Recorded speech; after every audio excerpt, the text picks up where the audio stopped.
কেই বলে নেতা এমপি নির্বাচিত হয়ে শপথ নিয়েই চাঁদাবাজের ঘুম হারাম করে দিয়েছে। পাড়ায় মহল্লায় অলিতে গলিতে সে চাঁদাবাজ খুঁজতেছে। কোন বাপের বেটা আছে সে হাসনাতের সামনে দাঁড়ায়।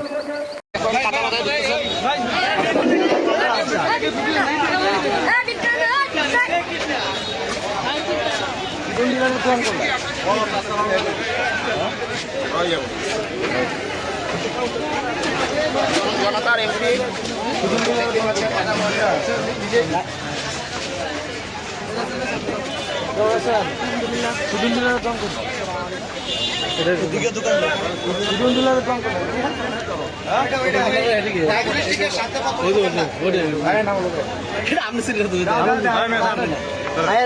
নাকি আপনি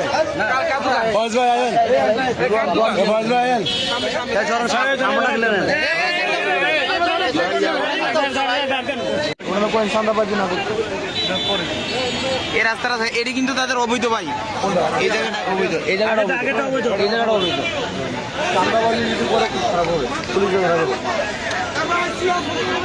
আসলে বয়স যেন ইবাদত করে আমাদের সহায়তা করে, আমরা ওনাকে সহায়তা করবো। উনি আমাদের দাদা ভাই, উনি বলছে আমাদের সিনিয়র না, উনি আমাদের দাদা ভাই, উনি আমাদেরকে হেল্প করবে। কিন্তু যদি চাঁদাবাজি করে কিন্তু খবর দেবে, ওনাকে সাবধান করে দিলাম। ওনার অত্যাচার দোকানদারগুলো